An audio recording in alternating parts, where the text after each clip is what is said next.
The National Association of Realtor President Kevin Sears was speaking this week to a room full of brokers at a mid-year NAR conference, and he was asked, why is the DOJ still dog on a bone after the industry and after realtors? And what Kevin basically said is the DOJ thinks that realtors make too much money. How do you guys feel about that? Do you think realtors make too much money? Who's feeling like they're making too much money right now? Probably not the right year to say that, but maybe 2021, 2022, maybe they could have said that, but even then, like that is such a blind statement in my opinion, because you want to say realtors, which is an all-encompassing body. Well, if you want to look at the math on it, 50% of them don't make zero money. Yeah. But I mean, would he consider that as a realtor? I don't really consider that as a realtor. I mean, yes, they're paying dues, but they're not making any money, right?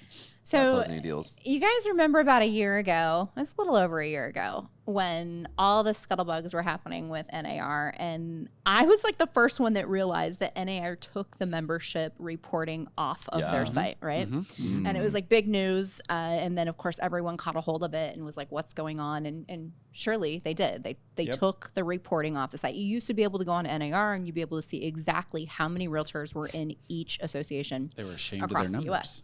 Exactly. Well, they knew that they were going to go down. So recently, NAR has came out and said that they are anticipating membership to be about 1.2 million. It was about 1.5 million. So we do know that that's going down a little. But I think here is the problem.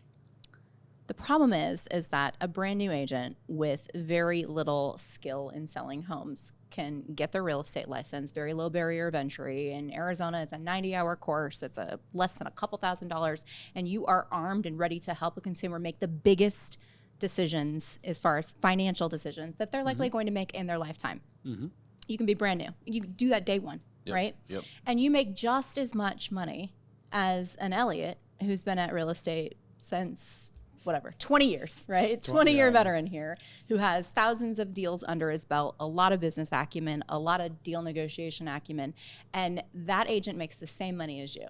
And I think that that's perhaps the problem. I think the problem is the barrier of entry, and there's no standardized, education that realtors must go through in order to help the public.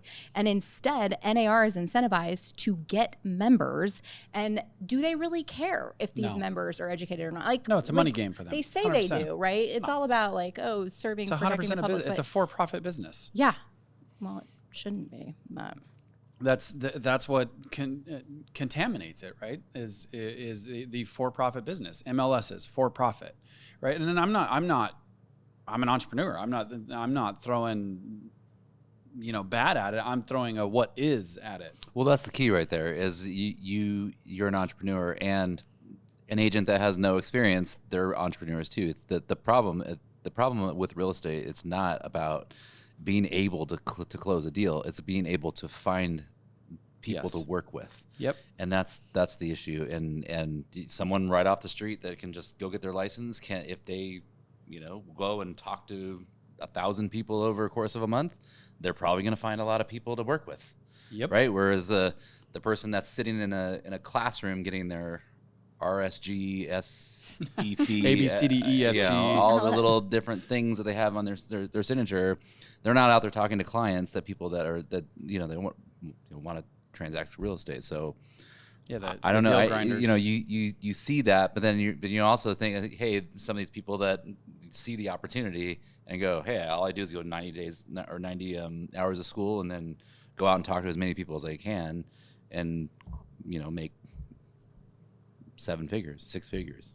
So, well, and like I'll be real, because throughout the course of my tenure in real estate, I have trained and mentored hundreds of agents, and I will say that it doesn't always matter if they're brand new. Sometimes, it's hundreds. What's that? I think I would say it's thousands. You would say thousands. Okay, like a lot. And it's not always. It is not always the experience. Like some brand new agents are incredible, like absolutely incredible. amazing. They do an amazing job. So I don't want to break this down to like, being new, not being you're new. new, you're not right. good. But That's not true. I do think though, inherently the problem is the low barrier of entry and the lack of, standardization of training or, knowledge that these agents have, which kind of dilutes the whole industry. I don't think anyone is complaining about a good realtor making money. Because if they're good at what they do, should make you money.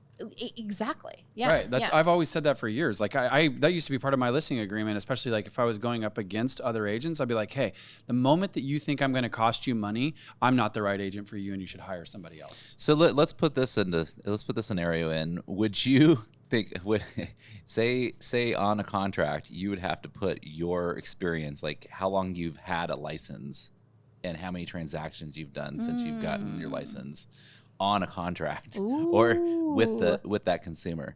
Would that be good enough? You have to disclose. Because there's a lot of, I mean, it's like the fake it till you make it agent. I mean, I know we did it.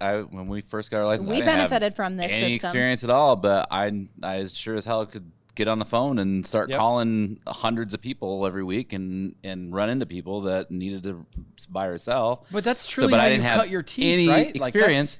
But then once we got them we go talk to our broker. What do we do now?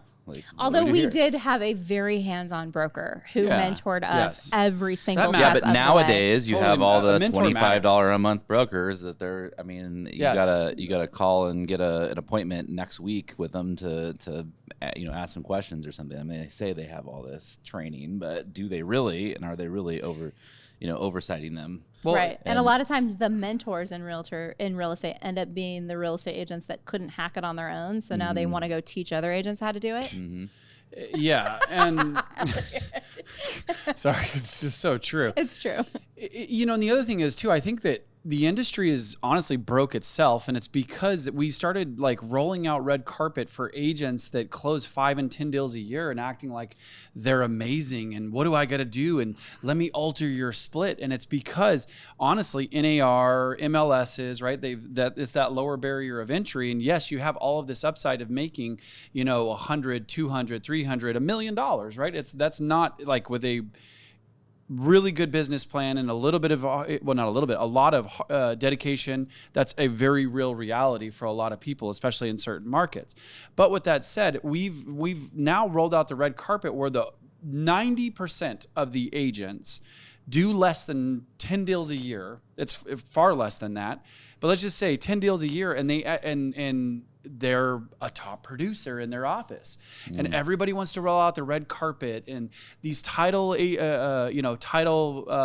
company. What's the word I'm looking for? MSAs. The marketing reps. Yeah, the marketing reps. Thank you.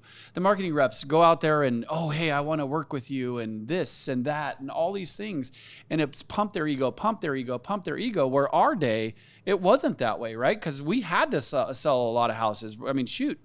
We lived through the era of your average sales price was 125. Exactly. 150. $100,000. I can remember times were different. The gentleman that owned all of the Century 21s that we worked for, he didn't even know who we were. We were like number 2 in the entire Southwest region of the United States, and he didn't even know who we were. And like contrast that with what you just described. In today's day and age, we would be treated like gods, like royalty in real estate if that had been the case. A lot has changed, that's for sure. But I think you're right. It's because of the amount of agent body and the dilution of talent, if you will, because the body has gotten so big. So if we fix the barrier of entry and if we fix the requirements, and maybe if we have some sort of disclosure of the amount of transactions and how long you've been licensed, perhaps that could change things. But by and large, realtors don't make too much money. In fact, if you look at the average income of a realtor, it's probably below. It's poverty line. Yeah, it is. It's very low in average. What do you think? But if you take out all those zeros, what would it be, I guess? Because those are just fake realtors. Yeah, that's true. Let us know. Drop us a comment and let us know your thoughts.